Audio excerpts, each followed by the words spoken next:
dia a todos, todas. Estamos aqui hoje para apresentar a roda de conversa Feminismo Negro. Antes de iniciar, vou falar um pouco sobre a palestra. Ela tem 2 horas de duração, haverá abertura de perguntas às palestrantes ao final e tempo de resposta para essas perguntas. Antes, lembramos que nos comentários haverá um link com a lista de presença para aqueles que se inscreveram antecipadamente e posteriormente será emitido o certificado. Falando um pouco sobre a série Sejur Cultura, ela é uma série do Centro de Estudos Jurídicos, tem o objetivo de trazer temas do universo cultural, histórico, artístico e de cunho social, os quais se relacionam direta ou indiretamente ao cotidiano dos servidores municipais, que é o nosso principal público. O tema de hoje, feminismo negro, surge das interseções de raça, gênero e classe na luta pela igualdade. É um movimento que busca desafiar e transformar as estruturas de opressão, promovendo a emancipação das mulheres negras e a construção de uma sociedade mais justa e igualitária para todos e todas. Ao abordar esse tema, o Sejur busca contribuir para a construção de um ambiente mais justo, inclusivo e equitativo no serviço público, que considere as experiências únicas das mulheres negras através da adoção de uma abordagem interseccional, fornecendo ferramentas para lidar com o racismo estrutural e o sexismo no ambiente de trabalho, contribuindo para a erradicação do assédio e da discriminação enfrentados pelas mulheres negras. Agora vou pedir então para nossa querida secretária de Justiça do município de São Paulo, doutora Eunice Prudente, primeira mulher negra a se tornar procuradora-geral do estado de São Paulo, que faça uma fala de abertura antes de chamar nossas convidadas para mais uma série de Sejur Cultura. Seja bem-vinda, doutora Eunice Prudente, é uma honra tê-la aqui conosco nesta tarde. A honra é toda minha, agradeço a confiabilidade. Como eu estou de férias, não houve uma questão de eu não chegar a tempo para esta abertura, então estamos fazendo assim no meio do caminho e a tecnologia não colabora muito, mas eu não podia deixar de cumprimentá-las, agradecer muito o Sejur pelo compromisso com os direitos humanos fundamentais, percebendo, né, a diversidade que há no mundo feminino, então faz parte da luta pelos direitos humanos esse reconhecimento também da mulher negra. Então eu quero cumprimentar e abraçar as colegas que vão hoje participar desse evento do Sejur, assim como as mulheres são diversas, a luta pelo respeito aos direitos das mulheres, o feminismo, ele também é diverso. E foi muito importante, foi um momento iluminador dos direitos humanos no Brasil, quando as intelectuais negras, abraçando essa causa, né, desenvolveram muitos estudos. As interseccionalidades é uma ferramenta considerável. Então, podemos e devemos citar as norte-americanas, a Kimberly Crenshaw, também a Patrícia Collins, que visitam o Brasil sempre, mas a nossa Angela Davis, com a sua obra sobre raça, gênero e classe, foi básico, foi uma contribuição básica para os estudos de muitas mulheres, inclusive aqui no Brasil. Citava as primeiras aqui, então a Sueli Carneiro e tantas outras que iniciaram todos esses estudos, e vejam o significado das contribuições. Quem quiser se informar poderá consultar diariamente o jornal eletrônico do GELEDES, Instituto da Mulher Negra, só para termos uma ideia quanto, né, o feminismo negro é iluminador de questões sociais muito graves, com uma política de dados abertos, nós interrelacionamos esses dados e conseguimos chegar a conclusões, a compreender situações e propor políticas públicas. Então, o feminismo negro vem funcionando como um movimento político, esclarecedor, iluminador dos problemas brasileiros. E é interessante também nós lembrarmos o quanto as mulheres negras abraçam, né, as questões de desigualdade socioeconômica, esses gravíssimos crimes que há no Brasil, homofobia.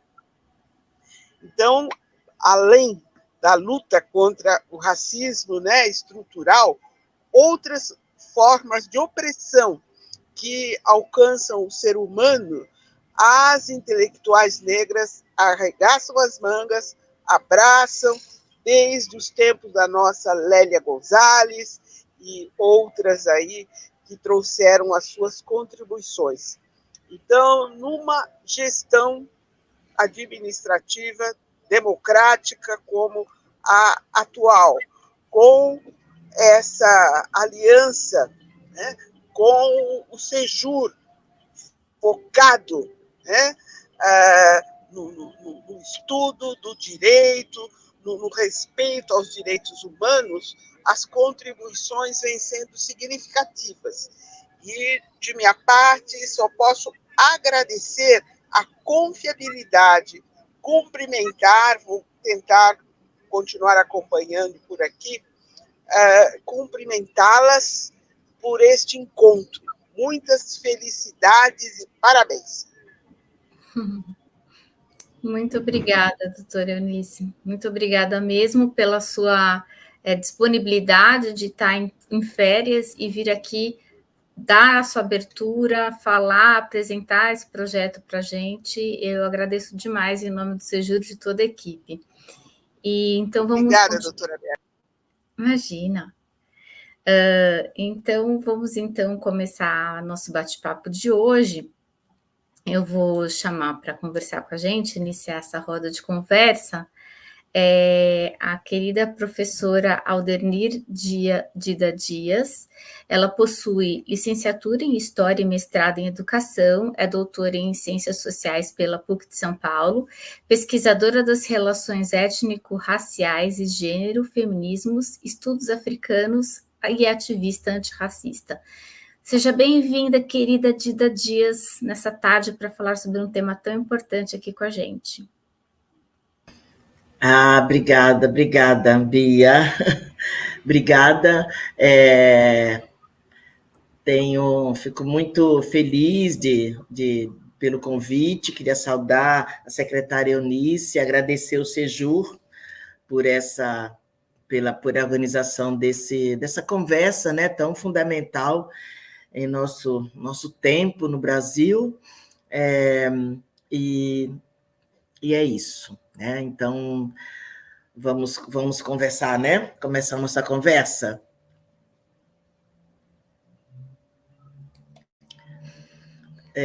Eu gostaria primeiro de, não sei, me descrever. Eu sou uma mulher negra de pele clara, estou usando um vestido laranja, tenho atrás de mim uma parede com algumas máscaras, alguns artesanatos, e tenho cabelo grisalho, curto, estou usando um óculos do entorno de vermelho, e um colar também com as cores do vestido, meio marrom, laranja, vermelho, e é isso. E como a Beatriz disse, a minha área de estudo, eu sou uma ativista, primeiro, fundamentalmente, uma ativista feminista antirracista. os meus estudos foram acontecendo muito ligados à minha militância política, minha militância no movimento de mulheres, e depois entrando no movimento negro, e mais tarde, se é que eu posso falar isso, nos chamados lutas antirraciais dentro do feminismo e dentro do movimento político, partidário, sindical.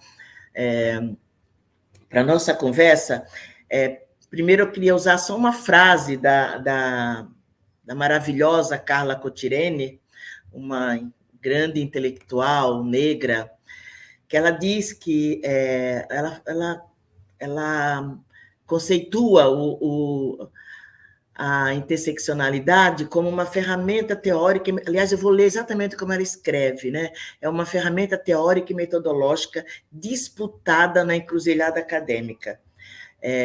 Então, só para dizer que esse é um debate muito mais da academia e menos dos movimentos sociais, mas que um está se ajudando com o outro, né?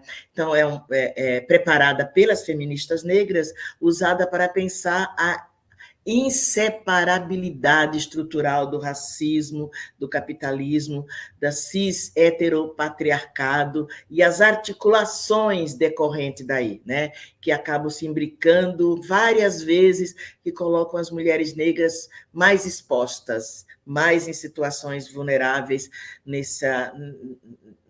nas estruturas do nosso país, né?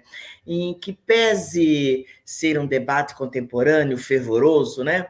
Principalmente com o advento das redes sociais, e também nas universidades brasileiras, na academia, esta ideia, né, da interseccionalidade já foi pensada e utilizada, né, muito antes. Eunice já tocou no assunto um pouco sobre isso, né? Então, muito antes, por mulheres negras norte-americanas, né, em meados do século XIX, mas também aqui no Brasil, por Lélia Gonzalez, por exemplo, já na década de 70, a Luísa Bairros, uma ativista política, feminista, Alzira Rufino, aqui da minha cidade, na Baixada Santista, na década de 80, e outras tantas, né? Falando dos Estados Unidos, temos o famoso discurso da Sojourner Truth, em Ohio, nos Estados Unidos, em 1851. Imagina, ela, uma recém-liberta, ela, numa reunião de clérigos com mulheres sobre os direitos humanos, onde se discutia os direitos da mulher. E aí era uma reunião de maioria de mulheres brancas, né? Imaginemos nos Estados Unidos em 1851. Então, segundo Sojourner, os homens se inscrevem, tinham mulheres e homens, né? Os homens se inscrevem, e aí, em seu discurso, eles diziam da preocupação em ajudar as suas mulheres, porque elas eram muito frágeis, que elas precisavam de ajuda para subirem na carroça, para atravessar as poças d'água. Então, eles estavam fazendo todo esse discurso. E aí, a Sojourner, que já era escolarizada na época, ela pede a palavra e diz: espera aí, e eu? Por acaso eu não sou uma mulher? Pois ninguém nunca se preocupou se eu precisava de ajuda para subir numa carroça ou para carregar meus filhos, mesmo grávida, ter que atravessar poças d'água, né? Nunca tive essa ajuda. Eu não sou uma mulher? De quais mulheres vocês estão falando? De que mulher você está falando? Então, ela já traz essa preocupação com esse sujeito mulher, essa categoria mulher, no seu sentido universal, né? Que a nossa secretária aí, ela já falou. Então, essa diversidade de ser mulher. Então, mesmo não utilizando o termo interseccionalidade, mulheres negras já diziam que não seria possível entender mulher no seu sentido universal. Porque mulheres sem as brancas, negras, indígenas, trabalhadoras rurais, urbanas, jovens e velhas, empregadas domésticas, e essas mulheres vivem experiências diferentes, né? Privilégios ou opressões diferentes, né? Então, assim, a interseccionalidade é uma forma mesmo de entender, é uma metodologia de entender e explicar a complexidade do mundo, né, das pessoas, das experiências humanas. uma ferramenta de análise que considera as categorias de raça, classe, gênero, orientação sexual, nacionalidade, capacidade, etnia, faixa etária, entre outras. Se elas se interrelacionam e moldam-se mutualmente, né? Então, a gente vai mais para frente pensar em alguns exemplos, né? Como utilizar isso na prática, né? O que significa isso na prática? Então, vamos passar um pouco bem rapidamente pelo chamado Movimento de Mulheres Negras no Brasil. E não esquecer que ele vem de longe, né? Então, acho que dá para falar, sem sombra de dúvida, afirmar que o movimento de mulheres no Brasil não começa no século XX, né? Mesmo que esteja escrito em vários tabloides, né? Então, temos vários livros sobre isso, mas seja hegemônico, inclusive, essa escrita.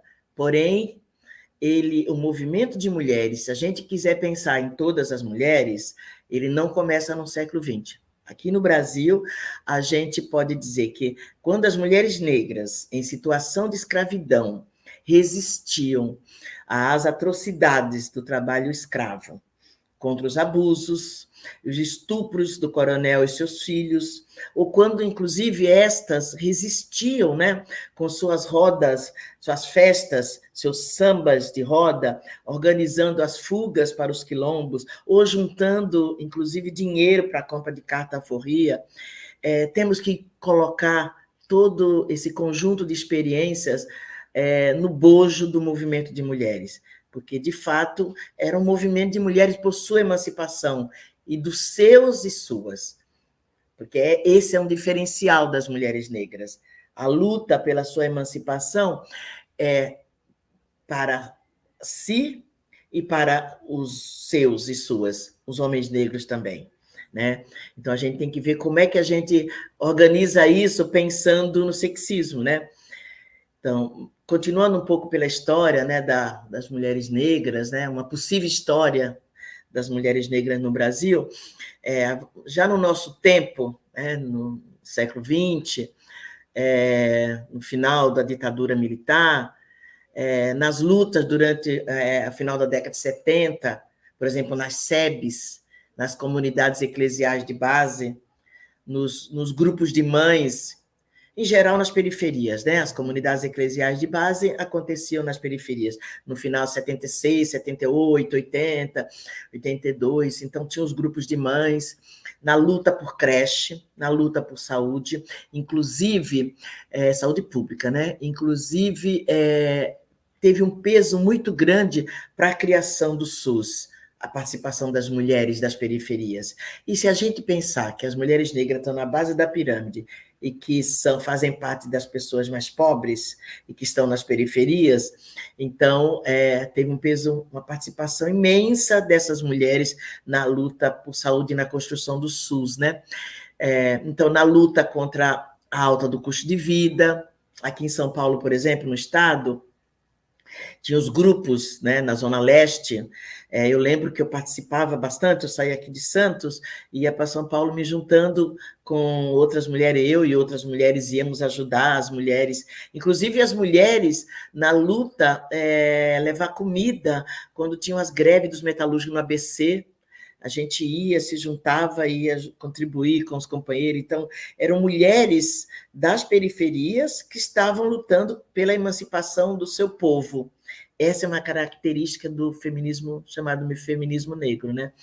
Esses movimentos, gente, nesse momento, eles não se entendiam como feministas, né? Eu digo isso porque eu participava, né? A gente não se entendia como feminista.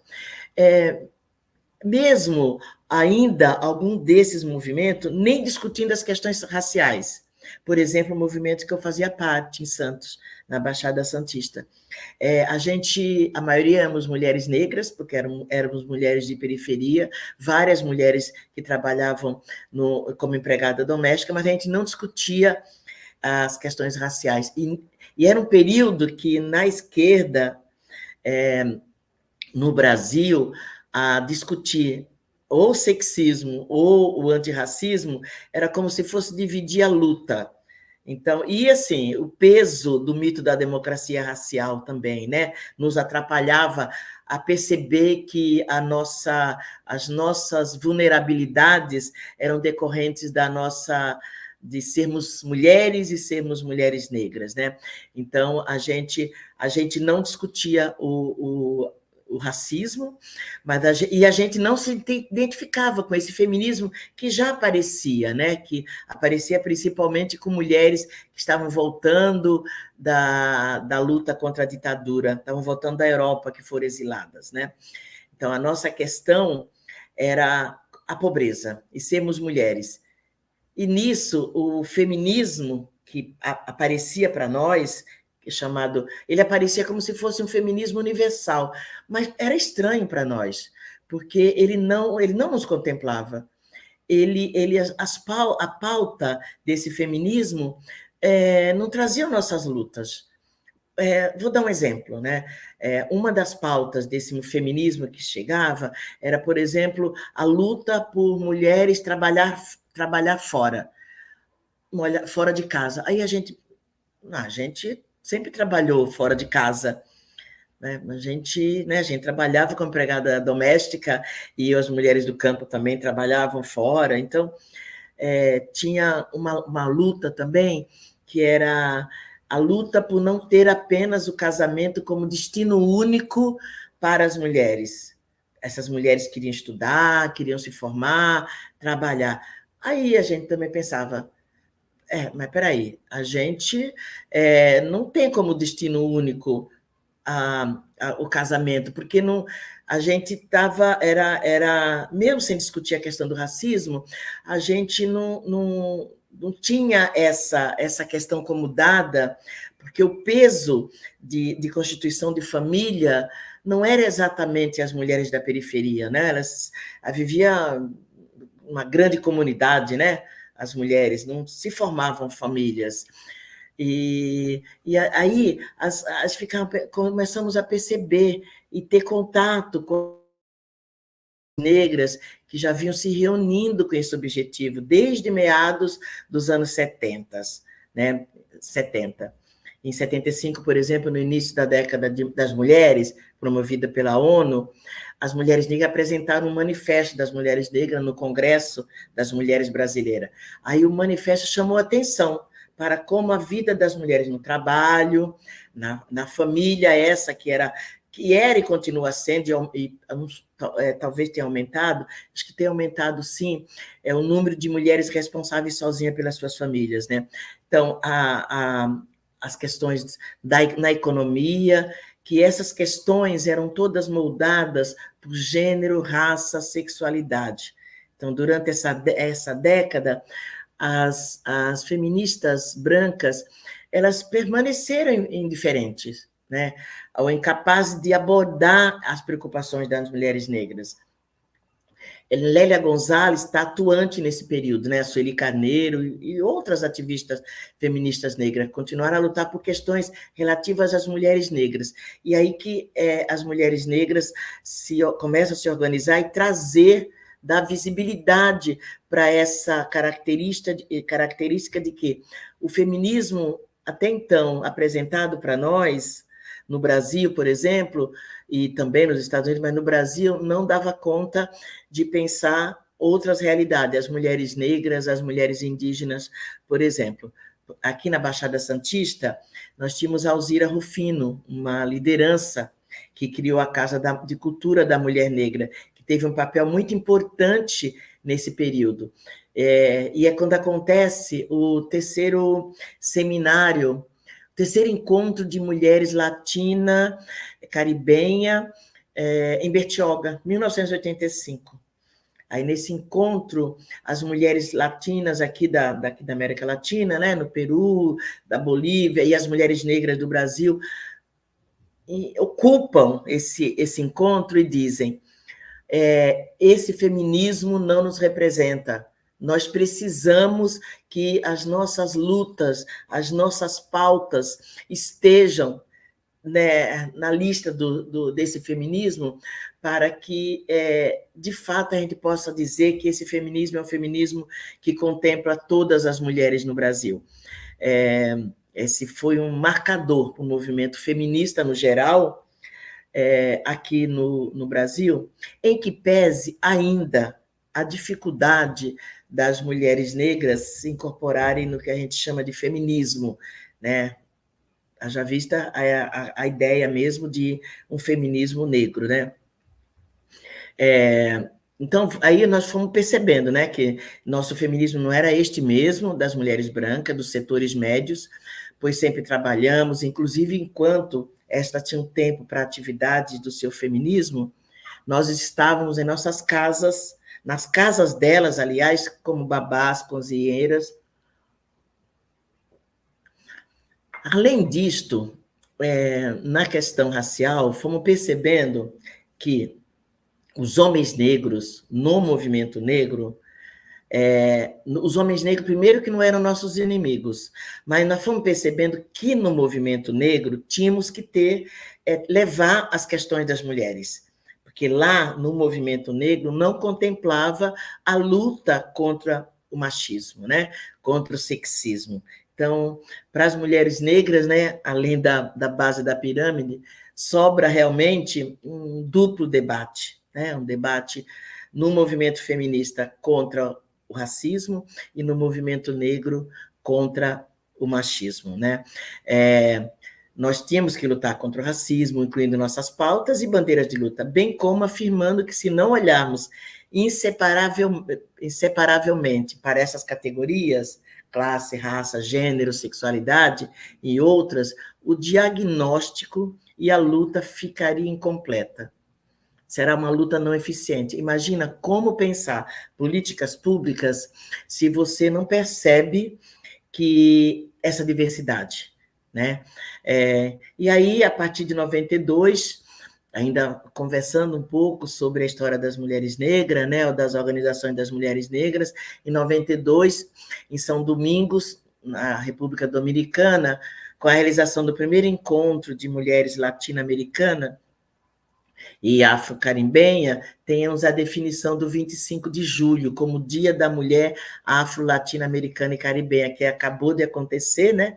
Que a gente transformou em Julho das Pretas, né? Nós aqui em Santos estamos tendo uma atividade desde o dia 25 até o dia 1º de agosto, a Semana Teresa de Benguela, porque em 2014, aqui no Brasil, é criado, nesse 25 de julho também, o Dia Nacional Teresa de Benguela e da Mulher Negra. Quer dizer, uma liderança política foi a Teresa de Benguela, que organizou a resistência contra a escravidão em sua região, num quilombo do Cariterê, que hoje é Mato Grosso. É uma liderança econômica, política, religiosa. Ela combateu os colonizadores nesse período, né? E aí, graças a essas lutas, a essas datas, as políticas também de ação afirmativa, aqui um parênteses, né? Como cotas, por exemplo, que a gente fica sabendo de tantas guerreiras, lideranças negras que nós temos na nossa história, né? Teresa de Benguela, Antonieta de Barra, a Caltune, Teodosina, Rosário Ribeiro, Benedita da Silva, Jurema Batista, Alice Brandão, que a gente já conhece, Chiquinha Gonzaga, Ruth Souza, Elise Loncinda, Conceição Evarista, algumas mais recentes, né? Maria Filipa, Maria Conceição, Nazaré, uma menininha do Cantuá, Luísa Maim, Lélia Gonzalez, Dandara, Carolina Maria de Jesus, Elza Soares, Mãe Estela, de Oxóssi, entre tantas, né? Em 2015, a gente consegue organizar uma marcha das mulheres negras para Brasília. Vários estados, a gente vai para Brasília, ocupa a sede do poder político, né, no Brasil.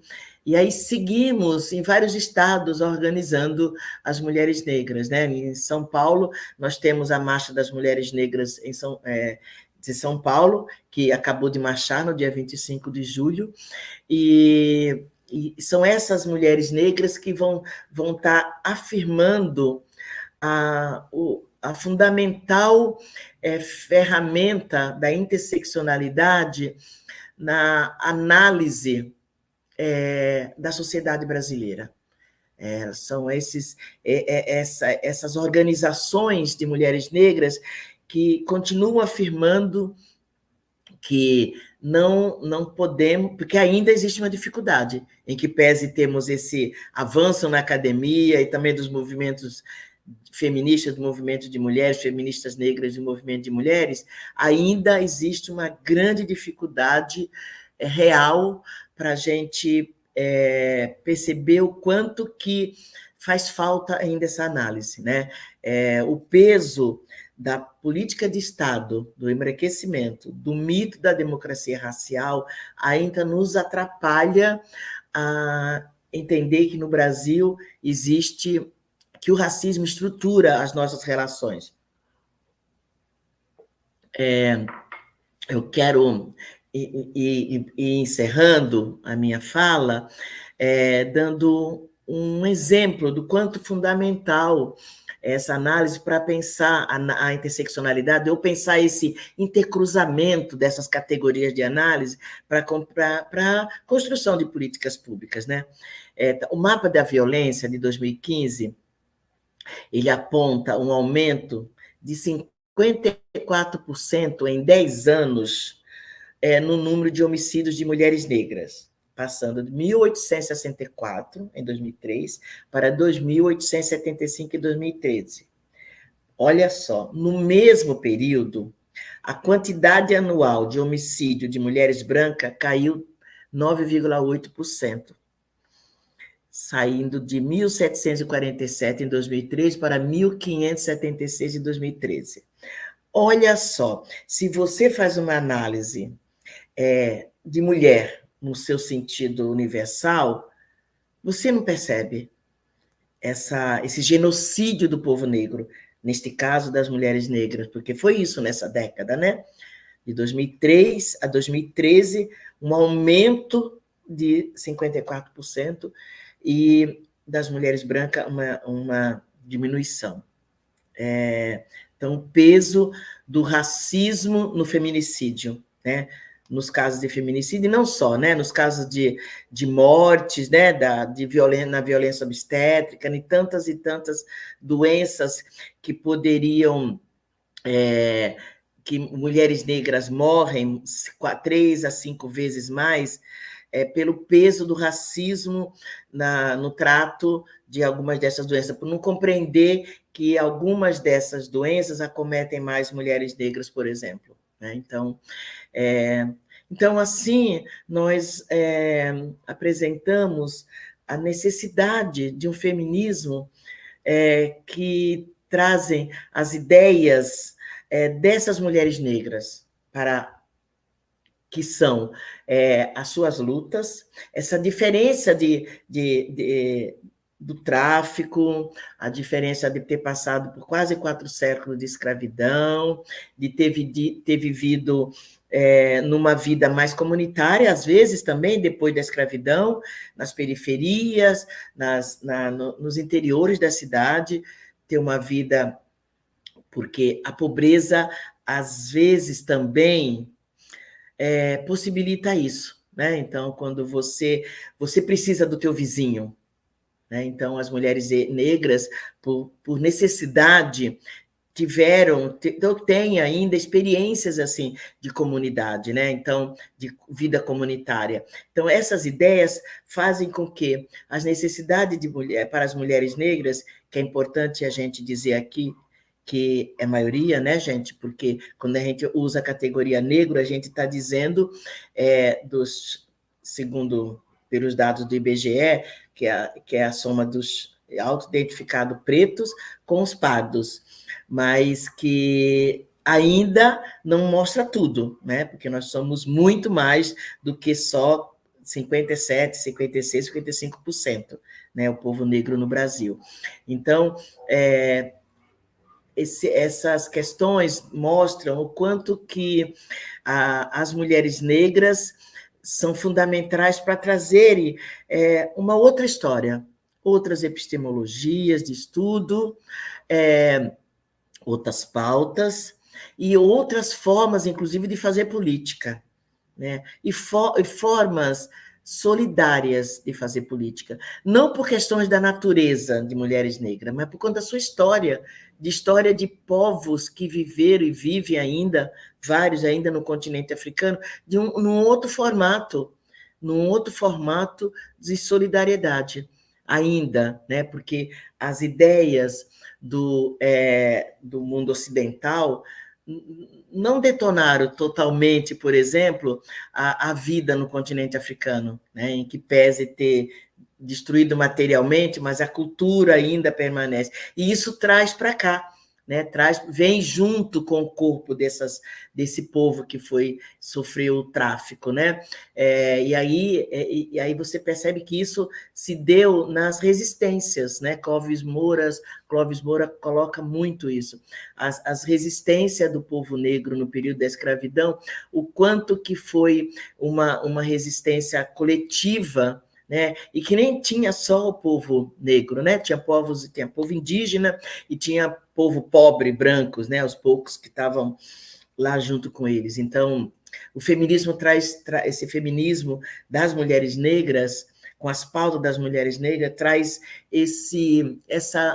essas histórias, essas ancestralidades, essas formas de vidas mais coletivas, e isso por isso que a gente contribui muito para nas lutas nesse país, né? Então eu encerro aqui, e fico aberta para a conversa com a Dulce, para a conversa com as pessoas que estão acompanhando essa minha fala. Obrigada, Pia, e é isso. Obrigada. Obrigada, professora Dida. A potência da sua fala, né, e o entendimento de que a história da luta da mulher negra é diferente das pautas do feminismo da mulher branca e como é importante a gente ter essa contextualização que você trouxe, né, desde a década de 70 e tem por tudo que essas mulheres lutaram em comunidade, essa ancestralidade. Então, agora, sem mais delongas, eu vou chamar a próxima convidada, nossa querida Dulce Lima, que é doutora em Ciências Humanas e Sociais pela Universidade Federal do ABC. E ela também é mestre em Educação, Arte e História de Cultura pela Universidade Presbiteriana do Mackenzie, bacharel em História pela UFLeste na USP, docente no Programa de Formação de Professores, licenciatura e História na Universidade Cidade de São Paulo. Ela integra o Núcleo de Estudos Afro-Brasileiros da UFABC, pesquisa feminino negro, relações raciais, gênero e ativismo negro nas redes sociais. Seja bem-vinda aqui para participar do nosso bate-papo, querida Dulce. Obrigada, Bia. Agradeço muito ao Sejuro o convite para estar aqui hoje nesse bate-papo, na companhia da professora Dida, da doutora Eunice. É um grande prazer. Antes, assim, só uma pequena correção, eu fui docente, hoje não estou docente no momento, não sei se voltarei a ser docente em algum momento, mas não estou docente no momento. Atualmente, eu desenvolvo pesquisas, cursos, enfim, no Centro de Pesquisa e Formação do SESC São Paulo.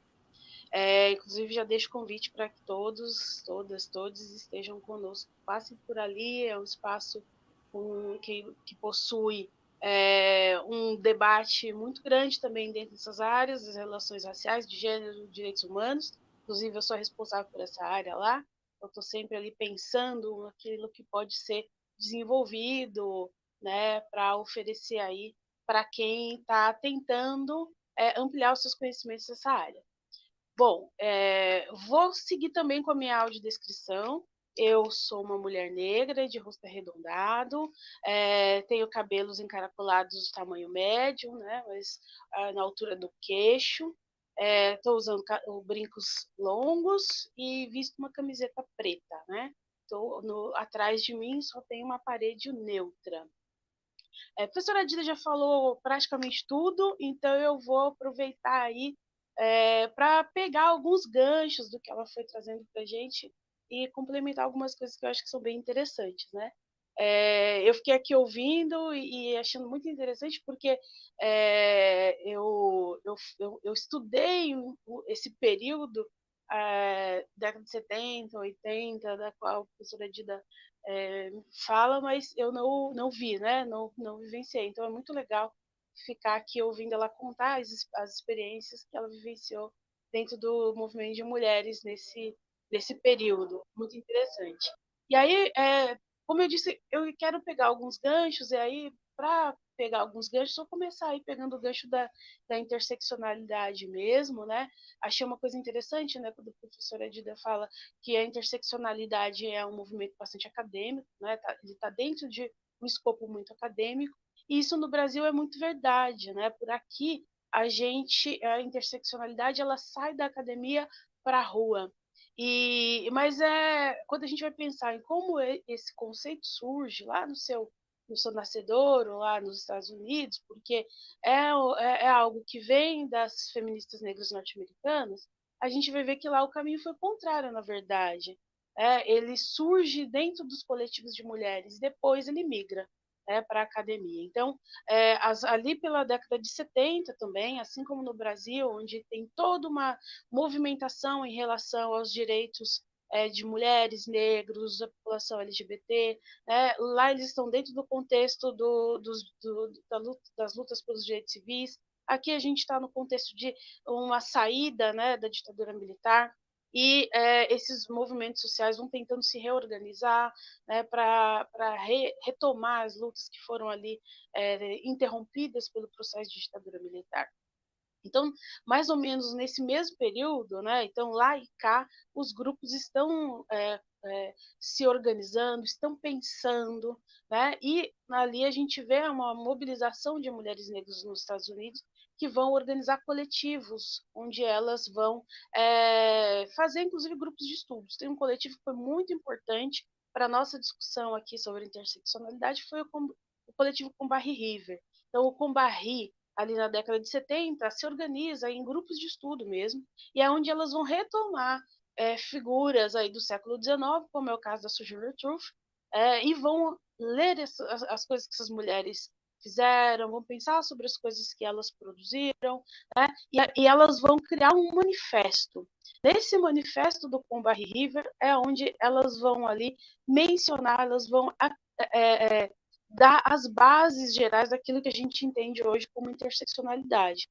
Então, além das questões de raça e gênero, que a gente já via, por exemplo, no discurso raça, gênero e classe, que a gente já via no discurso da Sojourner Truth, elas vão incorporar ali outros elementos, como, por exemplo, a questão da sexualidade, né? Que é algo, por exemplo, que foi bastante difícil, tanto lá quanto cá, de se inserir dentro do debate, dentro das discussões, dentro das pautas desses movimentos, né? Movimento negro e movimento feminista negro. E aí, então, surge dentro desses coletivos, né, a partir desses grupos de estudos, desses coletivos, e essas mulheres, no momento que o coletivo vai se fragmentando ali, essas mulheres vão caminhando para a academia. E a Kimberly Crenshaw é uma dessas mulheres que esteve dentro do coletivo e vão para a academia. Então, não só ela, várias outras pensadoras do feminismo negro que a gente conhece hoje, foram do Combahee ou foram de outros coletivos de mulheres negras que acabaram depois migrando para o ambiente acadêmico e levando para dentro do ambiente acadêmico muito daquilo que foi discutido dentro desses coletivos, que foi pensado, produzido dentro desses coletivos. E dentro da academia, o que essas mulheres começaram a perceber é que os estudos sobre questão racial, em geral, eles eram realizados sempre dentro de uma perspectiva que era masculina. Então, você estava pensando sobre o racismo, sobre o combate ao racismo, sobre cultura negra, enfim, tudo isso muito por uma ótica do homem negro. E quando se ia para pensar, né, dentro dos estudos de gênero feministas, as mulheres, se pensava pela ótica das mulheres brancas. Então, essas mulheres negras que saem desses coletivos, que estão pensando a sua própria realidade, chegam dentro da academia e falam, não, peraí, a gente precisa aqui pensar pela ótica específica da mulher negra.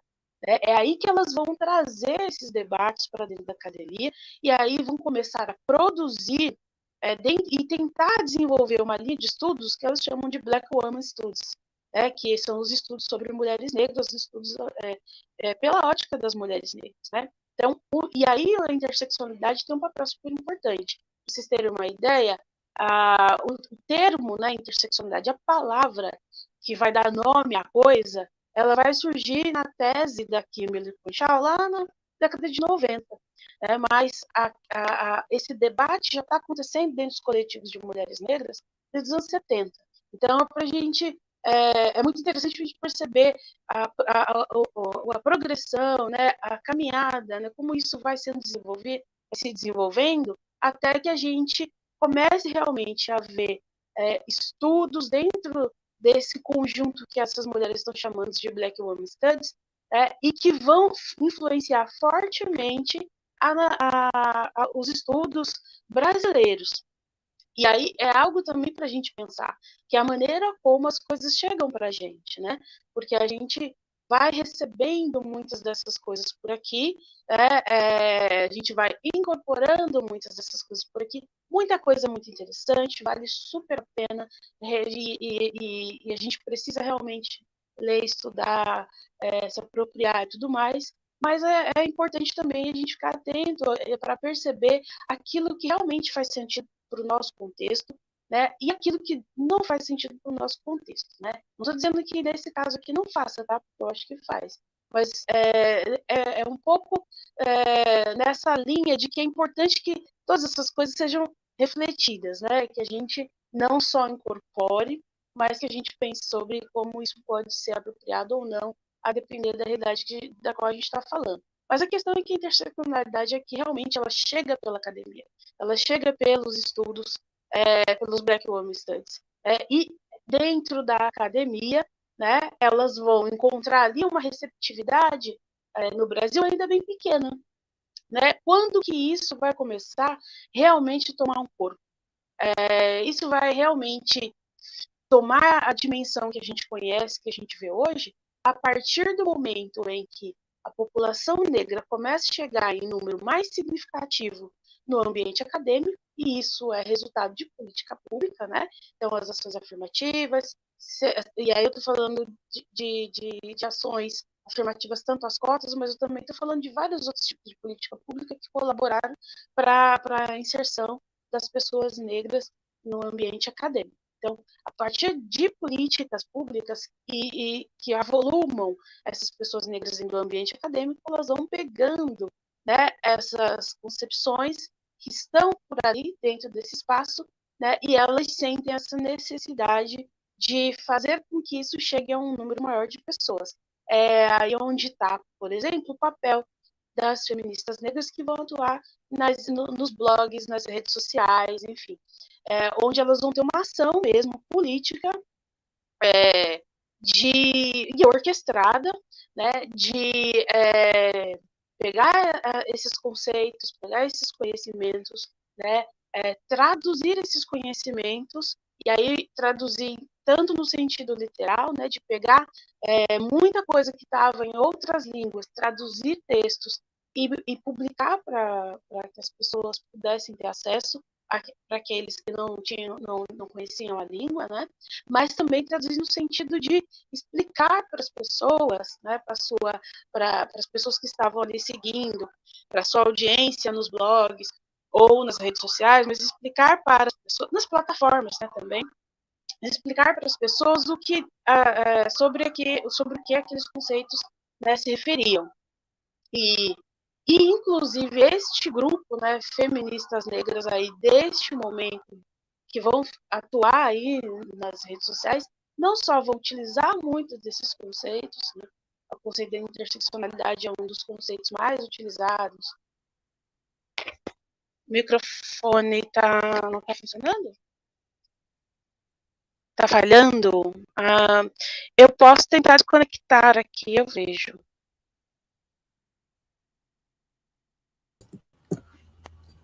Tá melhor agora? Eu vou tentar seguir aqui, qualquer coisa vocês me avisam. Então, o que eu estava dizendo, né, que, inclusive, esses conceitos vão ser, apropriados de uma forma, por essas mulheres, por essas feministas negras aí que estão atuando nas redes sociais, não só a parte ali pelo critério, né, pelo critério de, ser uma ferramenta analítica, mas também como identidade. Então, a interseccionalidade vai ganhar uma outra dimensão, um pouquinho distinta daquilo que ela era no seu surgimento, né, no seu nascedor. Bem, e falando, né, pegando aí, aproveitando a oportunidade em que eu estava mencionando a questão desse feminismo negro que atua nas redes sociais, e ele é um feminismo negro que é bastante interessante no sentido de que ele vai eh, trazendo junto com ele faz esse movimento de estar em contato, de recuperar, né, uma série de pensadoras negras brasileiras que foram fundamentais no desenvolvimento e na criação do feminismo negro no Brasil, ali pelo final da década de 70, de 80. Então, elas buscam essas figuras, né? Elas vão ler essas figuras e elas vão pautar, trazer para a pauta de novo os debates dessas figuras. Então, é a partir desse momento que a gente, né, as novas gerações começam a ter um contato bem maior com aquilo que foi produzido por Lélia Gonçalves, meu Deus, por Lélia Gonzalez, pela Beatriz Nascimento, pela Alzira Rufino, enfim, por uma série de mulheres que a gente hoje já conhece bem, né? Mas que inclusive a gente conhece bem porque essa mulherada fez um baita de um trabalho muito interessante, muito importante de recuperar esses textos, esses escritos e difundir esses escritos, né? Então é um encontro geracional muito importante que acontece dessa geração fundadora, né, do feminismo negro no Brasil, com essa geração que está atuante hoje nessas plataformas. E não obviamente sem alguns embates, porque eu acho que isso é bem normal, né? Tem algumas diferenças de compreensão de pensamento, de entendimento, de estratégia, mas a lógica segue ainda sendo a mesma, né?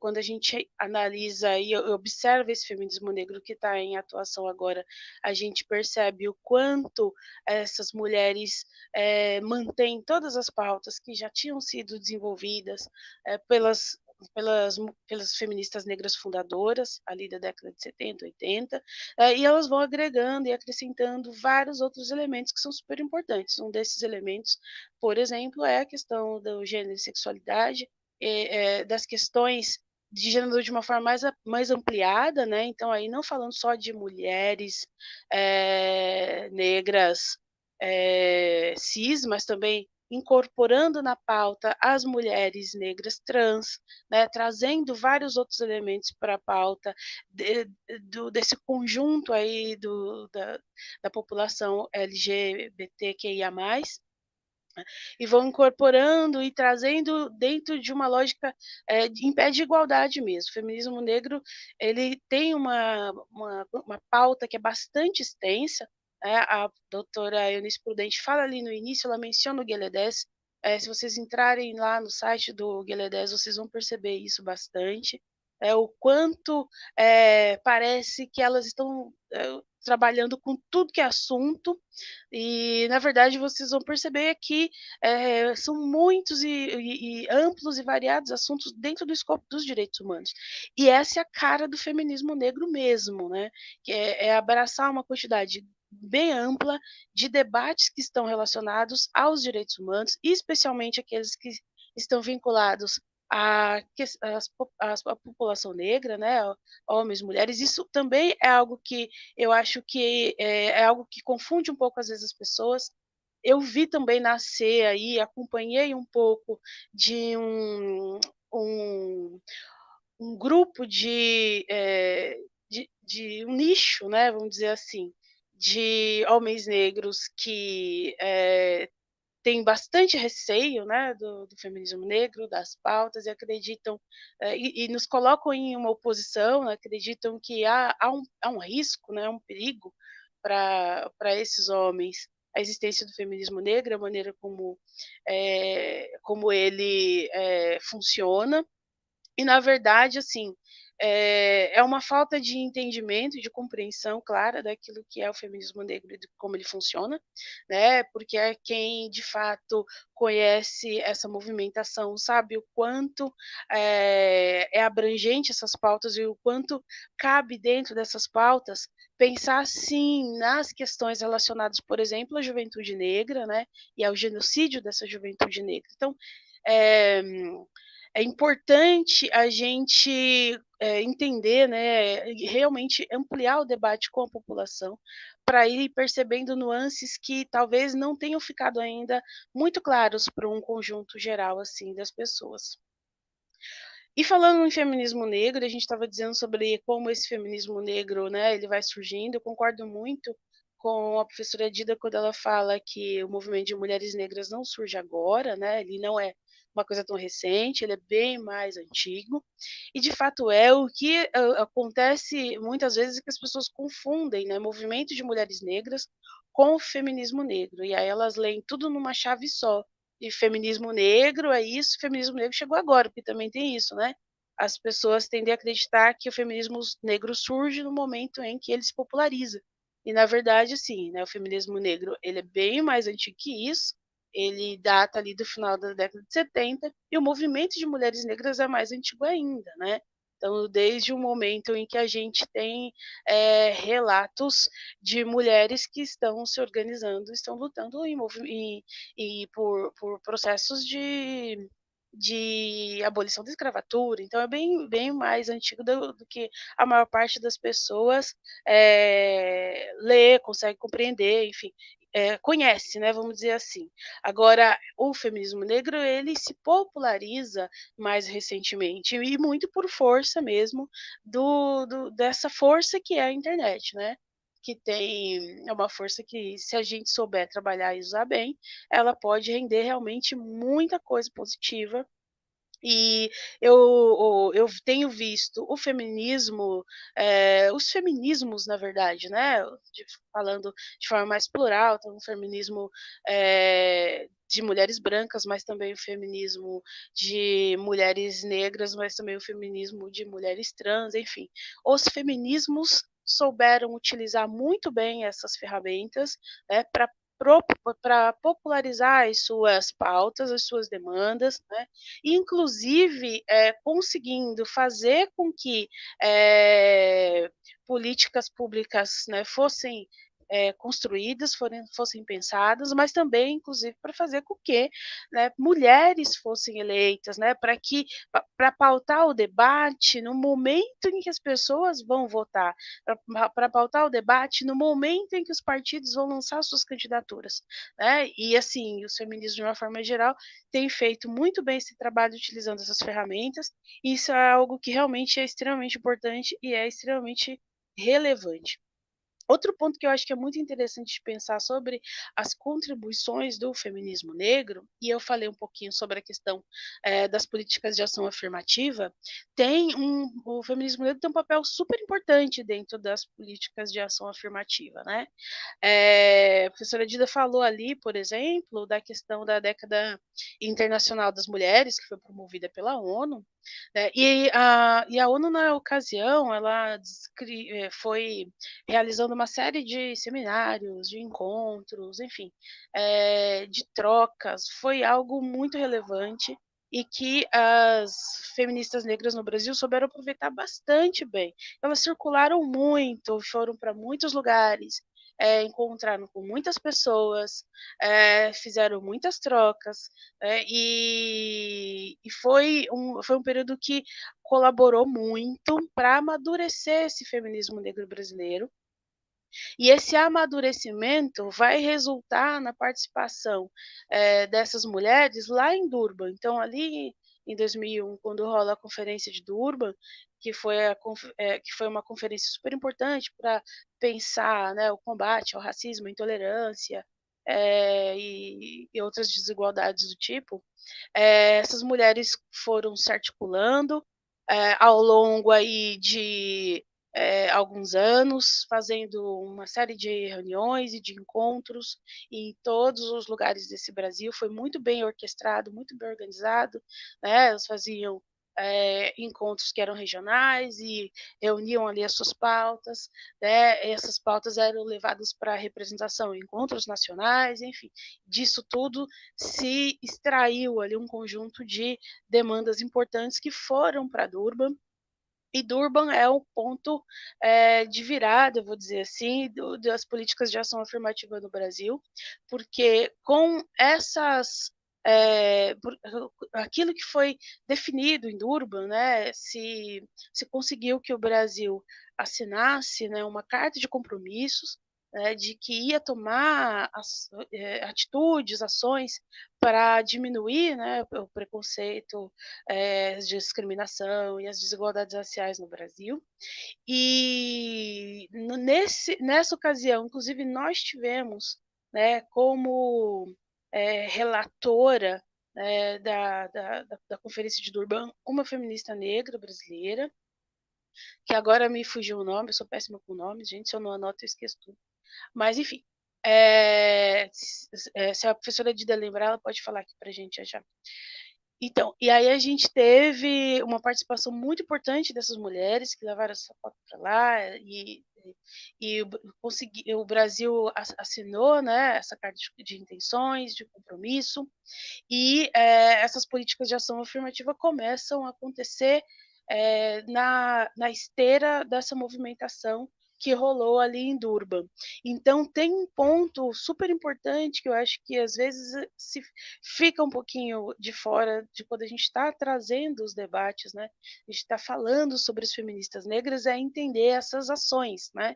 Entender quais foram os momentos específicos onde essas mulheres foram super, super significativas, né? Importantes e que trouxeram contribuições tão relevantes que estão impactando as nossas vidas cotidianas ainda, né? E essa mulherada segue na luta, segue na batalha, fazendo ainda uma série de políticas de intervenções, e a gente tem visto também os resultados disso acontecer de uma série de formas, que são as formas das mais interessantes, que eu acho que vale a pena, muito a pena a gente seguir acompanhando. Né? O feminismo negro hoje ele tem várias linhas de atuação. Então, hoje o feminismo negro, aliás, a gente nem pode mais chamar de o feminismo negro, né? Então, hoje a gente pode dizer que nós temos feminismos negros, né, que são linhas diferentes de atuação, e embora a maior parte dessas linhas distintas de atuação sigam premissas similares, tenham pautas bastante próximas, né? As linhas de atuação são distintas, então aí a gente facilmente hoje consegue identificar aí 2, 3 linhas diferentes que acontecem simultaneamente. E tem um investimento muito forte que a gente que vem fazendo pesquisas dentro desse universo da movimentação de mulheres negras, a gente tem visto que é um investimento muito, muito forte mesmo na política partidária. Então, essas mulheres coletivamente ali dentro dos movimentos sociais têm feito um grande trabalho para preparar mesmo mulheres candidatas, né, conseguir levantar candidaturas, preparar essas pessoas, né, para concorrer, e dar suporte também para essa mulherada quando essa mulherada se elege, porque tem também, né, a gente tem conseguido aí chegar ainda muito discretamente, mas tem conseguido chegar dentro das câmaras e tudo mais, né? Mas o enfrentamento não é nada fácil para quem está ali dentro, porque é isso, tem que enfrentar o racismo, tem que enfrentar a misoginia dentro desses espaços, que são espaços ainda majoritariamente brancos e masculinos, e é adoecedor, é tremendamente adoecedor. Então, mas, como eu disse, as feministas negras, os movimentos de mulheres negras, os coletivos de mulheres negras têm trabalhado bastante dentro, têm atuado bastante para dar suporte e garantir que a gente consiga, né, ampliar o escopo a representação de mulheres negras dentro das câmaras legislativas e por aí vai. Bom, eu acho que eu encerro também por aqui e a gente pode seguir um pouquinho mais ali, se tiver perguntas e tal, a gente responde, vai conversando, vai trocando. Mais uma vez, muito obrigada pelo convite.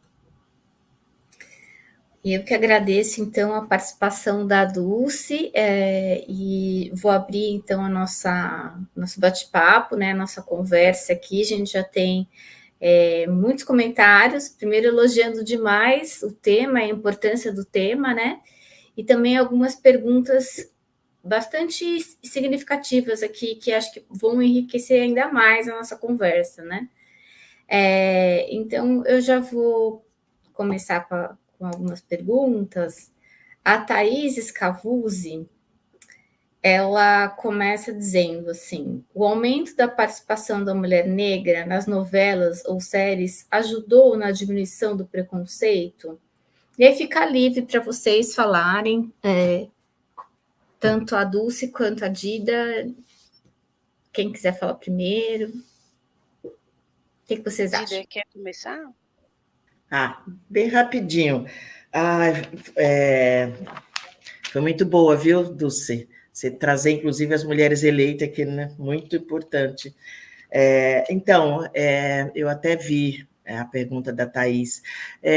Na verdade, assim, eu penso que as novelas tiveram que colocar povo preto porque estavam perdendo audiência, né? Tinha uma pressão da sociedade. Eu acho que talvez a Dulce, que analisa as redes sociais, talvez possa falar melhor. Então, ela tinha que colocar. Então, tem uma pressão da sociedade para ir colocando, porque está perdendo audiência. Para mim, a análise é essa, da participação das mulheres, do povo negro nas novelas. Fecho aqui.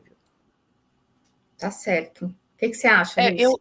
Eu acho que é muito cedo para dizer.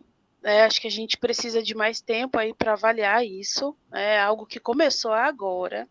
Então, assim, nós como historiadoras aqui, a gente entende que é necessário um pouco mais de tempo para você entender os impactos, né, na sociedade. Então, difícil dizer agora. Agora, o que faz com que a grande mídia vá aumentando essa participação, de fato, é uma pressão social. Então, não sei aqui se vocês vão lembrar, quem não lembrar também pode dar uma busca aí, de uma baita de uma mobilização que aconteceu quando, no caso da série O Sexo e as Negras, né? Então, foi uma série da Rede Globo de televisão, e aí a proposta da série é que ela fosse ela fizesse aí uma releitura à brasileira do Sex and the City, e aí tinha ali uma série de elementos extremamente estereotipados, né, e que eram muito violentos mesmo, né? E aí teve uma mobilização enorme, e as feministas negras nas redes sociais se juntaram, e foi muito interessante porque conforme as feministas negras se juntaram e se rebelaram e começaram a falar sobre e a fazer o rechaço, vários coletivos feministas, de feministas brancas, se juntaram. Então foi bem interessante, e aí fizeram um boicote, deu uma repercussão grande, fizeram ali chamaram para a responsabilidade os patrocinadores. E aí, nessa mobilização toda, os patrocinadores começaram a cair fora da série, né? E isso fez com que isso ajudou muito nesse processo das grandes mídias começarem a fazer releituras. As redes sociais começaram a pautar bastante a grande mídia.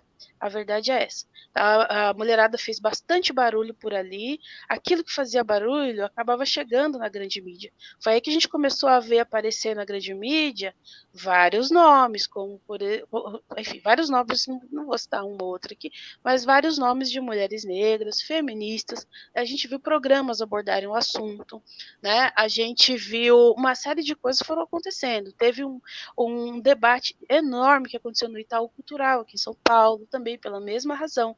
Feministas negras na internet foram lá fazer barulho, porque por causa de um blackface no espetáculo teatral. Isso rendeu um debate gigantesco com uma série de pessoas negras que foram lá explicar por que não era adequado fazer aquilo. Então, assim, tem uma mobilização grande que acontece nas redes sociais, e as redes sociais têm muita força, que acabou pautando bastante a grande mídia. Então, aquilo que a grande mídia evitou falar, evitou mostrar durante muito tempo, acabou caindo, acabou não sendo mais possível negar, evitar, enfim.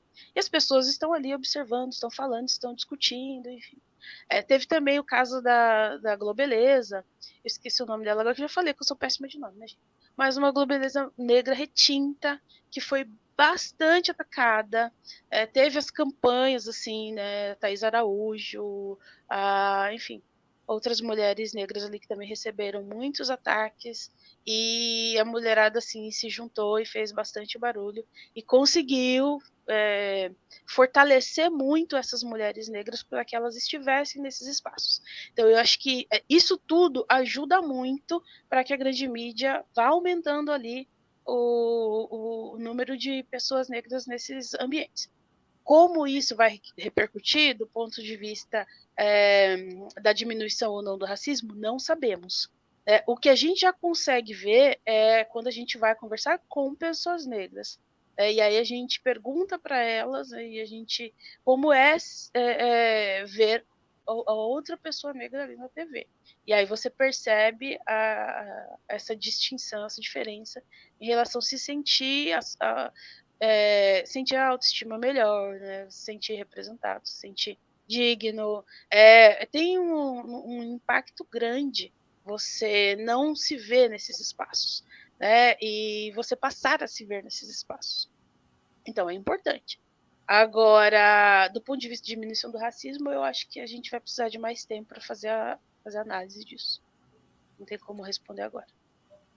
Eu queria só fazer uma pergunta aí minha mesmo. Quando vocês veem determinadas personagens de novela atuando, mulheres negras atuando, muitas delas têm esse estereótipo, né? Eu não sou uma mulher negra, mas às vezes eu vejo que fica forçada a inserção delas em determinados papéis que não representam, não é a vida real, não é a vida como ela é, mas sim uma fantasia do que deveria ser. Eu estou com essa interpretação errada ou tem uma aderência com a realidade? O que você acha, Dida? Eu ia falar que se a Dulce quer começar, mas... Não, eu ia perguntar se você não quer começar. Não, pode ser.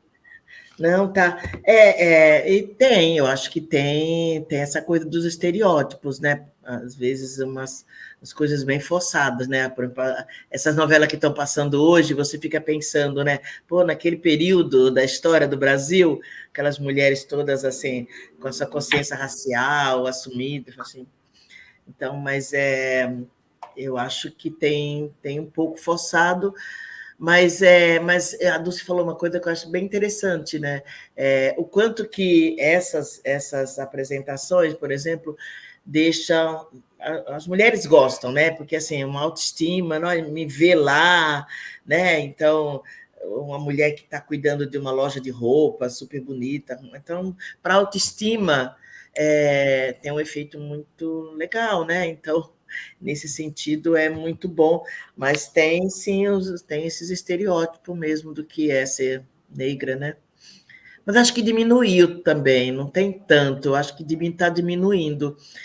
Eu tenho essa sensação também, viu, Dida, de que tá diminuindo um pouco, porque tem o debate óbvio não vale tudo para estar na tela, né? Não é qualquer coisa que a gente quer também. A gente quer estar nesses espaços, né? A gente quer que essa representatividade exista, mas ela precisa existir com coerência, com responsabilidade, porque senão a gente corre risco de reforçar racismo, reforçar preconceito,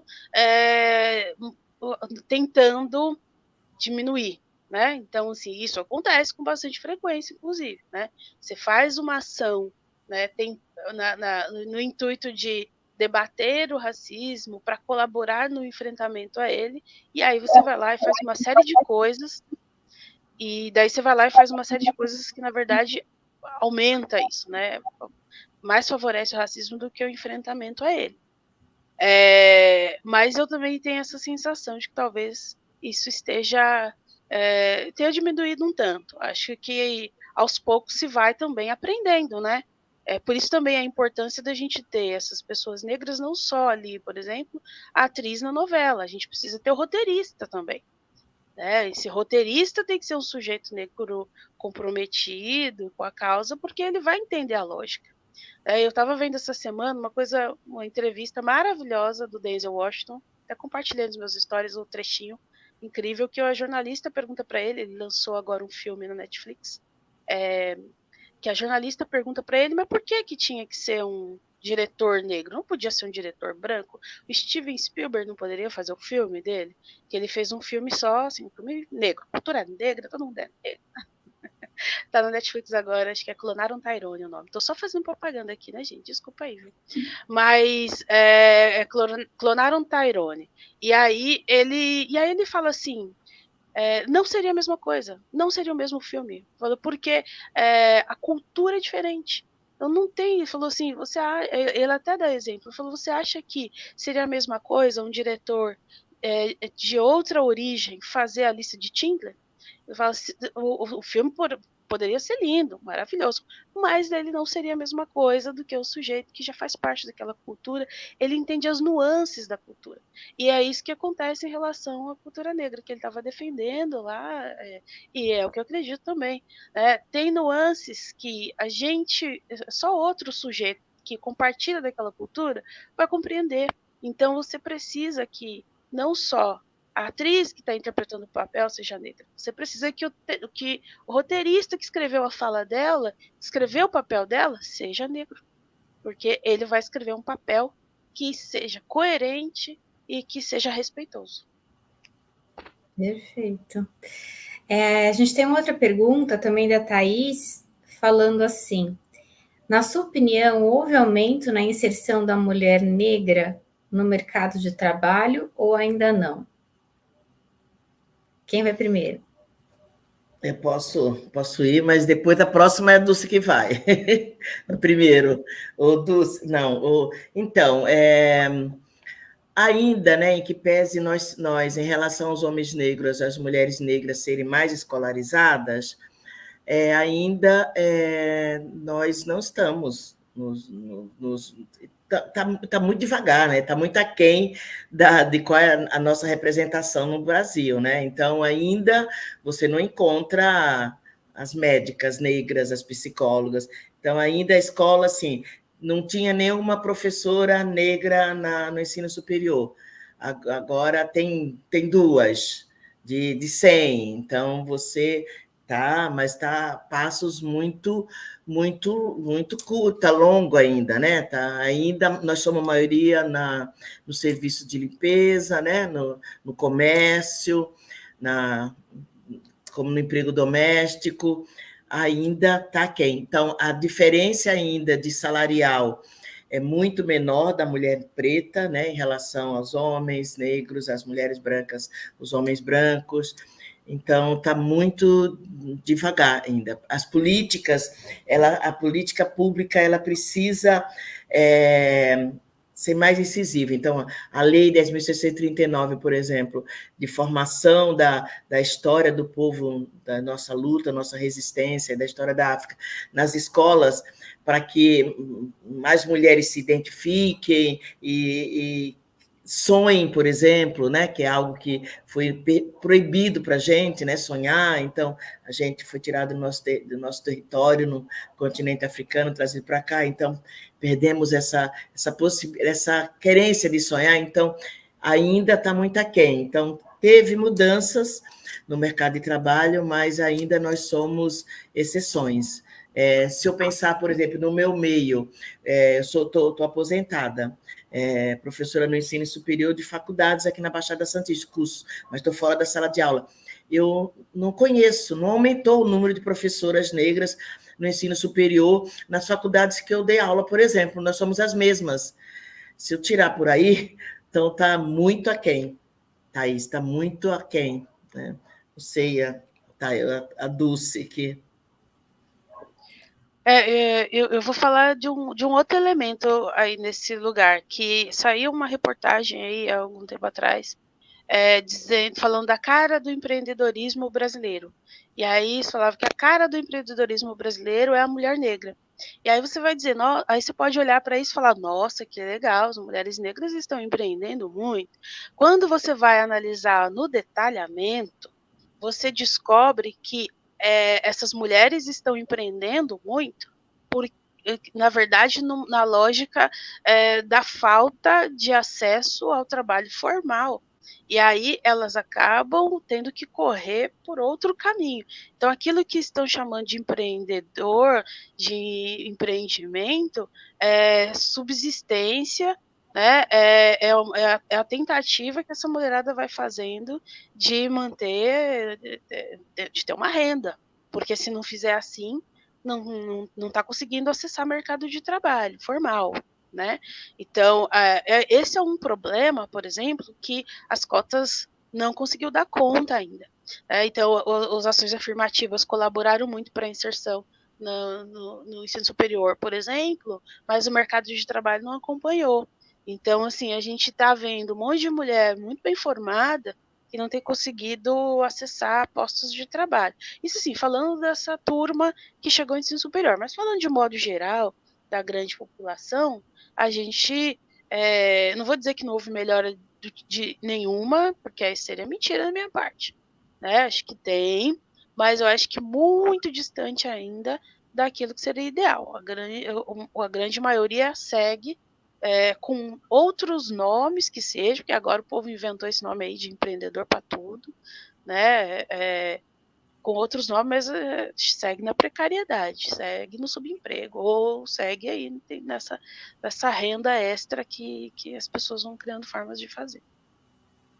O Dulce, e quando, desculpa, o Beatriz, e quando a gente pega o número de empreendimentos que foram criados e o número do que fale, né, é imenso. Então, e a maioria é o povo preto.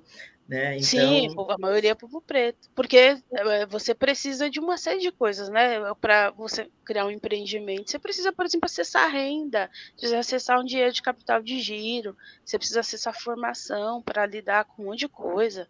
Então, assim, é complicado demais. E outro, as pessoas estão chamando de empreendimento até venda de bolo de pote, tudo virou empreendimento. E aí é isso, aquilo que é trabalho informal, estão chamando de empreendimento. O motorista do Uber estão chamando de empreendedor. Sim. A manicure é empreendedora, gente. A manicure, exatamente. Aí fica fácil você falar que o nosso Brasil é super empreendedor.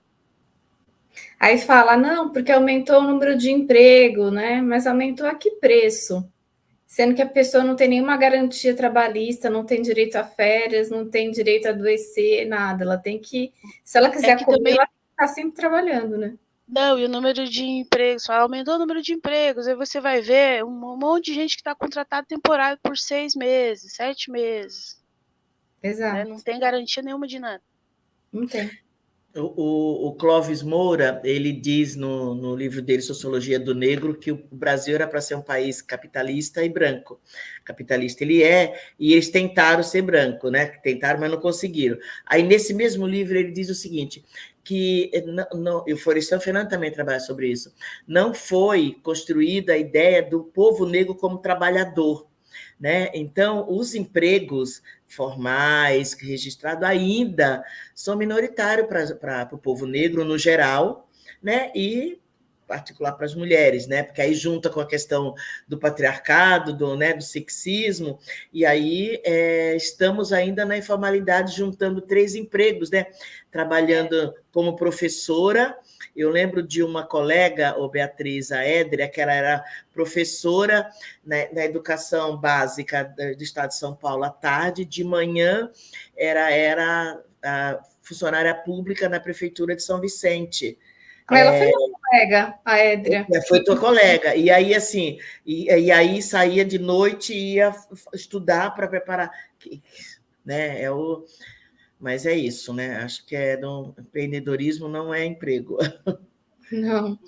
Bom, vamos para a próxima, então. A Juliana Alves pergunta: houve participação das mulheres brancas feministas em relação ao apoio ao movimento negro feminino? A Dida falou que ia deixar para mim, mas eu acho que essa é boa para você, hein, Dida? Tava lá junto. Eu começo por. Tá. Não, na verdade, assim, eu acho que nós temos. Tem apoio, né? Eu, por exemplo, eu faço parte de um coletivo feminista, que não é um coletivo feminista, classista, antirracista, que não é um coletivo só de mulheres negras. E tem muitas mulheres, a maioria é negra, mas quem acaba atuando mais tem muitas mulheres brancas, né? E até porque onde estão as mulheres negras, né, que conseguem estar, às vezes, em reunião, moram, às vezes, mais longe. Então, tem várias mulheres brancas que estão na solidariedade, no apoio, né? Eu não posso dizer que não tem. Mas é isso. A minha experiência é de mulheres brancas que têm somado junto, mas não é a maioria, né? Mas não é a maioria das mulheres, e porque se junta também com a questão de classe, né? Quem, dependendo da luta, né? São setores médios, né? Então, não sei. Para mim é isso. Não sei se eu acrescentei, mas tem. As mulheres não é a maioria, mas ainda assim, ainda o feminismo, as manifestações, quando você faz um 8 de março, aí assim, você vê ainda é branco, não é negro, ainda as mulheres negras, principalmente as jovens, ainda não vão, porque elas é um outro tipo de 8 de março que é organizado, né?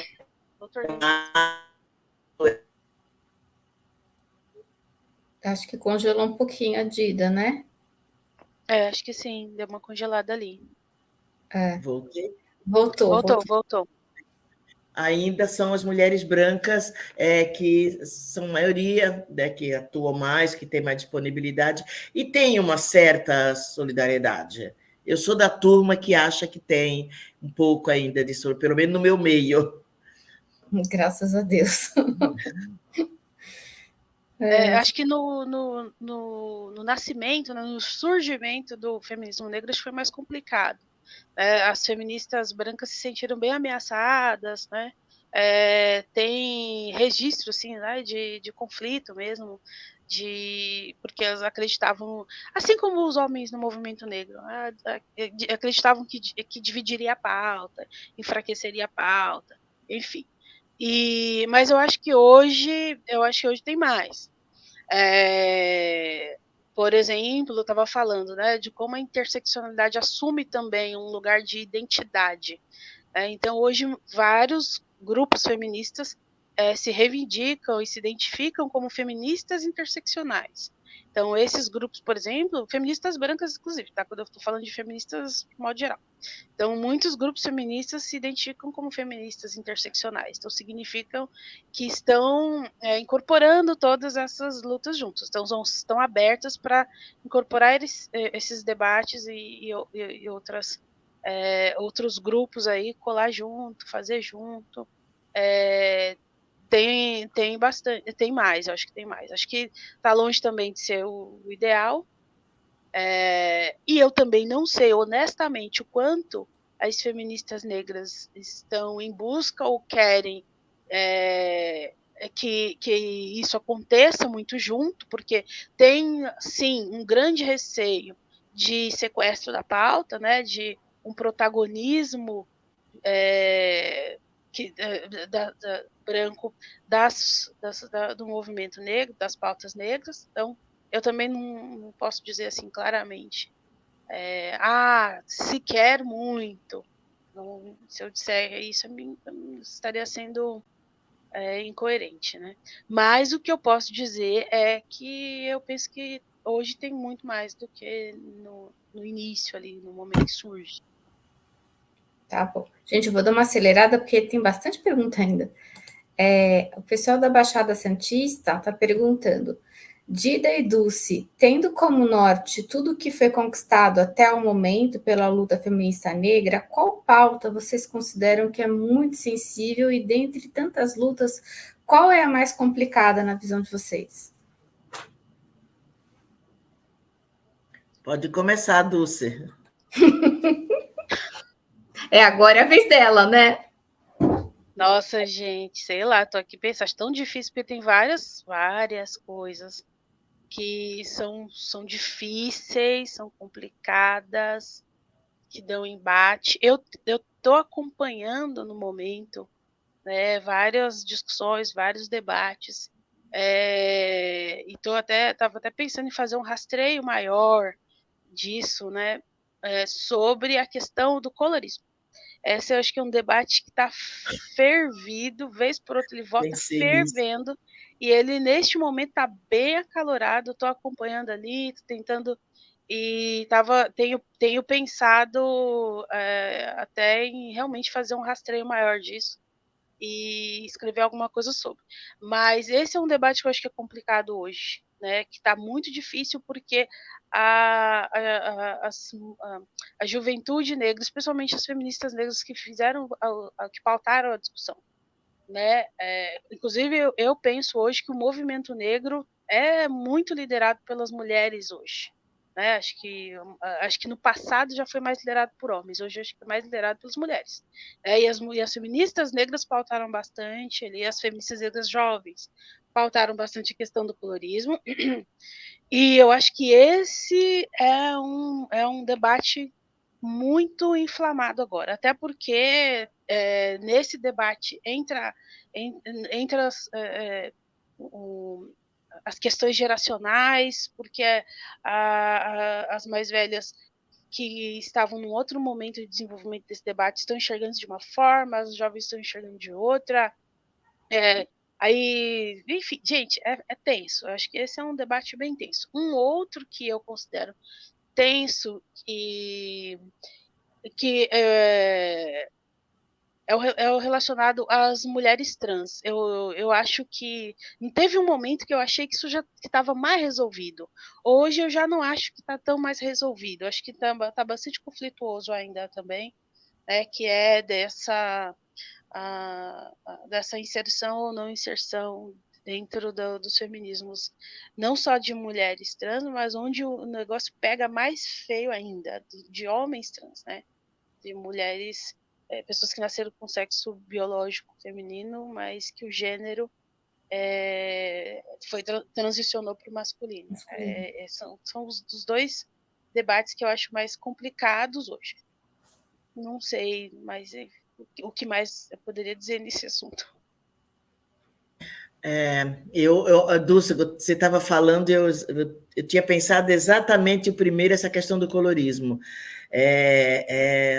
E não tem como a gente não conversar, porque está inflamado, então nos lugares que vão sempre aparece. E então acho que esse é um tema muito importante para conversar, né? Concordo sobre a questão e é isso, né, que você falou. Parece, né, nós temos Marielle, nós temos tivemos Érica Maluguinho, temos Érica Hilton em Brasília, você pensa, temos a Yara, se você pensa assim, está resolvido, não está? Então, essa é uma questão que eu vi que tinha uma pergunta também, é um tema para conversar. E aí eu acho que tem um terceiro, que foi tocado aqui levemente, que é a questão do mundo do trabalho, do empreendedorismo, essa coisa assim, de ser destino único. Uma vez eu falei, levei uma bronca de amigos e amigas sobre do campo da cultura, mas assim, a questão de vivermos no subemprego e pensar assim, de vivermos só dependendo dos editais, principalmente o setor da cultura, e para mim então é difícil, né? Porque eu não sou desse campo de trabalho, mas eu vejo assim os editais e as pessoas assim meio quase que se matando, né? Quando poderiam ser políticas públicas, aí você, né? As pessoas terem condições, terem muitas ofertas para as pessoas poderem estar trabalhando, né? De forma formal, né? Formalmente. Então, eu acho que discutir a questão do empreendedorismo, essa é uma conversa que é uma conversa boa, eu acho, para as mulheres, para o povo negro e, em particular, as mulheres negras. Eu acho que precisaria conversar disso. O colorismo com certeza, é um tema muito importante. Já teve muitas brigas nas redes sociais.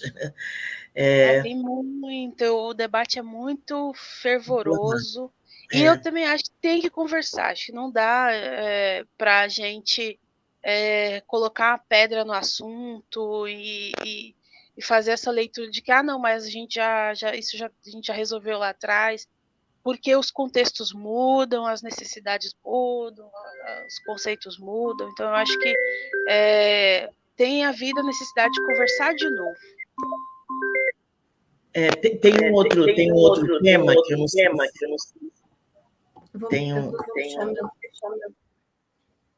Tem um outro tema que eu acho que está tendo eco, está tendo retorno,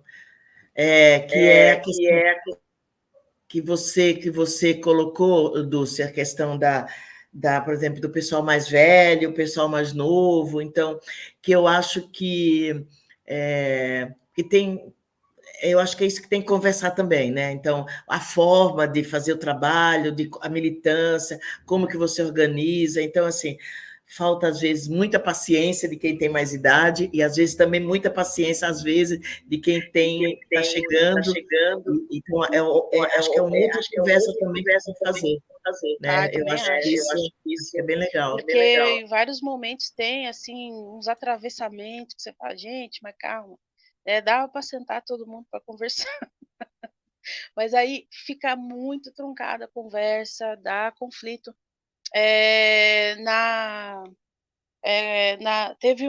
Em 88 teve aquele primeiro encontro, né, de feministas negras no Rio de Janeiro.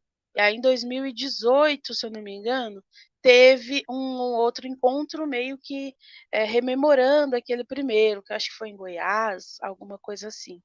E aí, assim, das notícias que a gente tem do encontro, um deles é esse, de que foi muito difícil a coordenar ali esse encontro de gerações, porque nossa, tomei um susto aqui, fogos.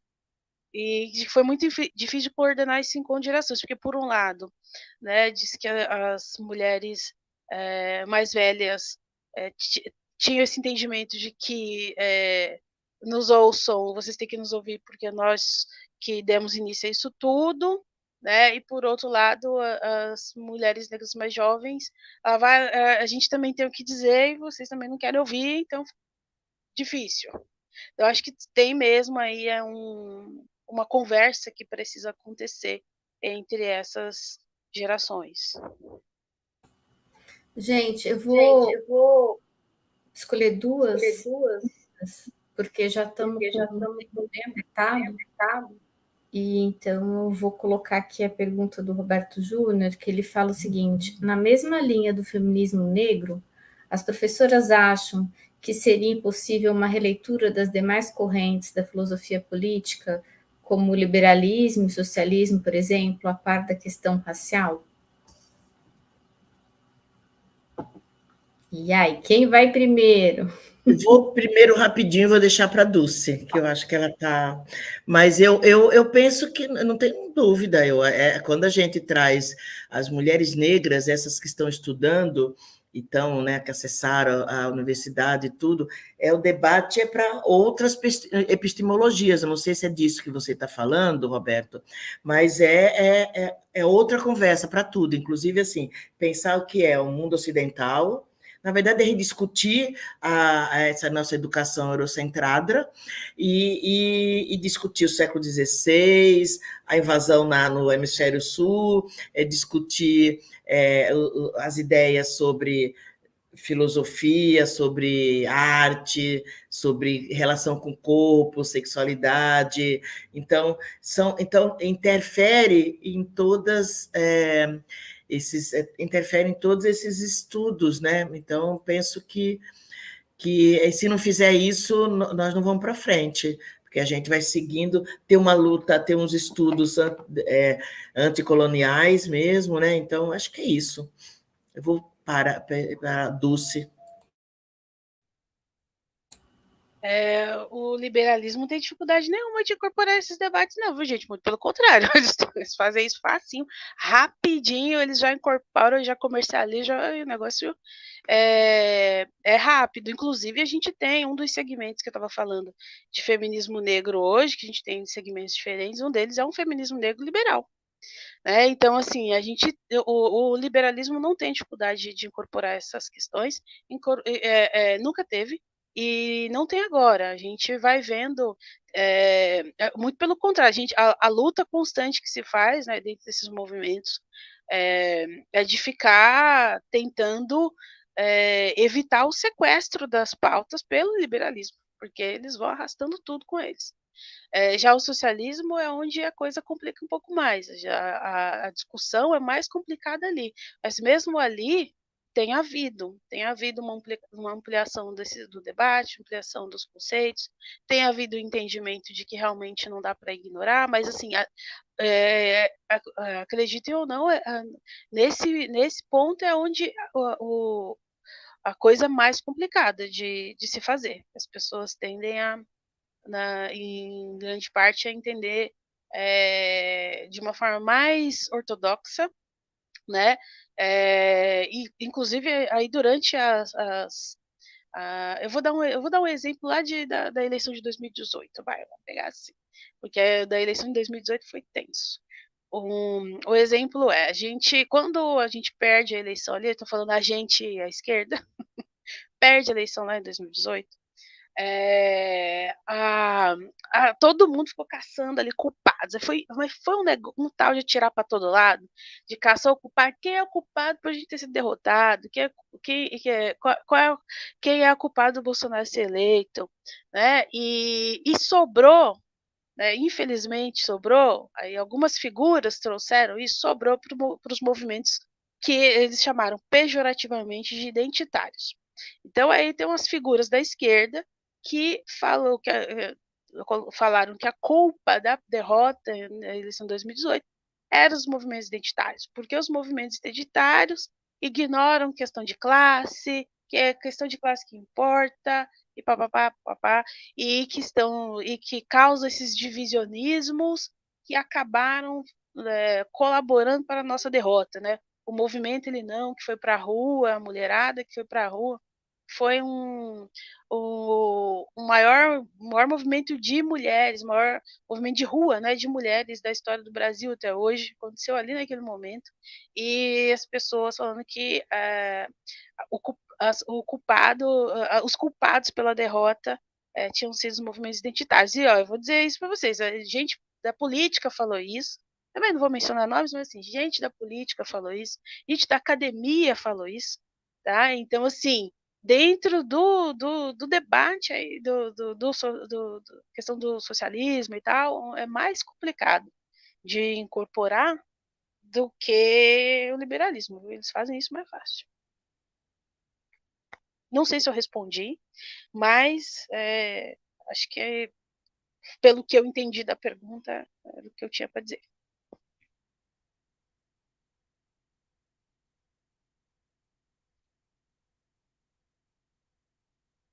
Deixa eu ativar meu microfone, né?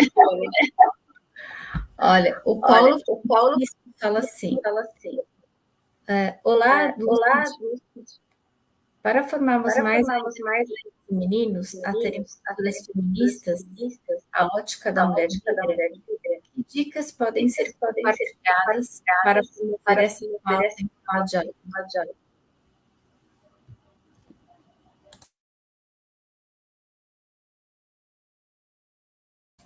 Eu mutei porque está dando chat.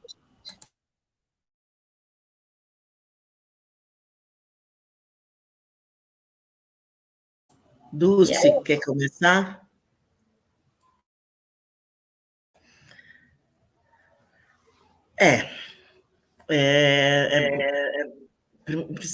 Precisava formar professores e professoras, né? Precisava formar essas professoras e os professores que na sala dos professores não podem ter as manifestações que têm, às vezes, né? Reproduzindo o machismo e, às vezes, o racismo. Eu penso que são os movimentos sociais. Hoje as redes sociais possibilitam, tem muito, a Dulce falou do Guelé 10, alguém falou do Guelé 10, mas tem várias influências de militante, a Carla Cotirene, tem uma intelectual, um nome diferente, eu não lembro o que é isso, tem vários perfis. Você tem que ter, o que nós temos que ter é ter formação continuada desses professores e professoras da escola, eu estou pensando na escola, tá? Formal, gente. E aí que você faça essas conversas com esses profissionais e essas profissionais.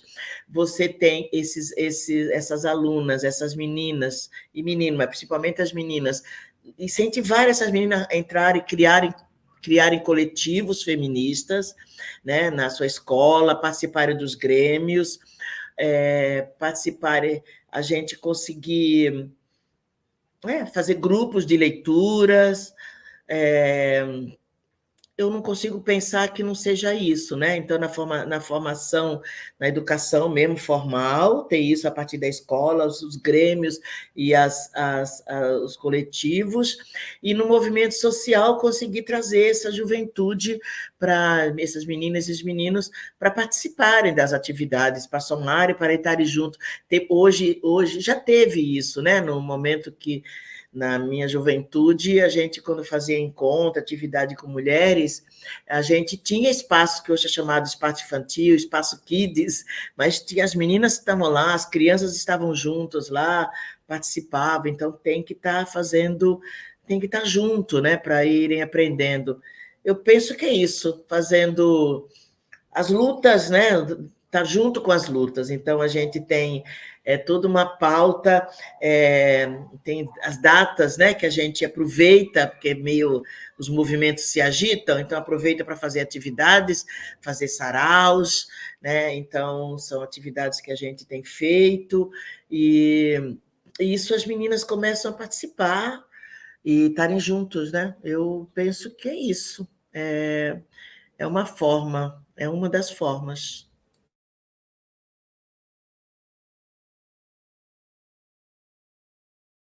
Eita, de novo um som aqui. A gente está com uns 5 minutinhos antes do final da nosso bate-papo. Essa conversa foi maravilhosa, assim, incrível. Eu vou agradecer no final, mas eu quero primeiro abrir os agradecimentos para a professora Dida, para a pesquisadora Dulce, para que dê sua contribuição aqui, o que vocês querem considerar, né, nesses últimos minutos aqui da conversa.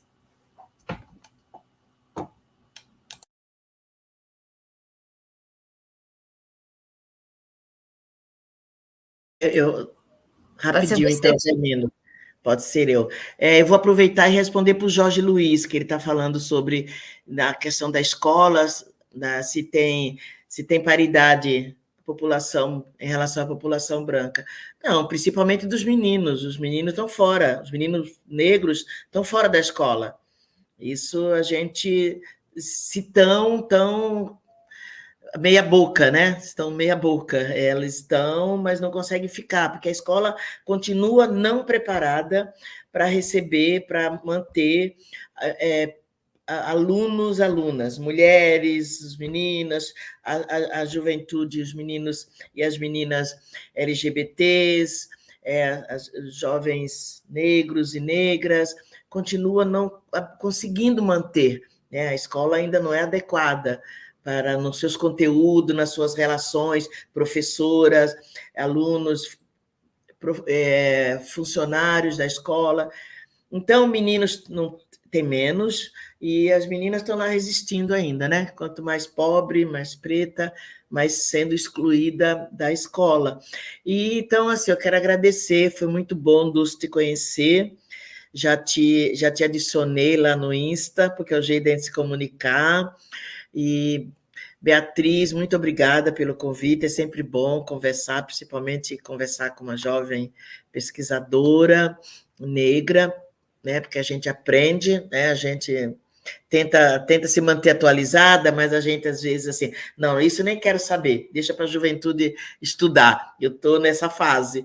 E aí eu, assim, nesses encontros a gente aprende. Então, muito obrigada.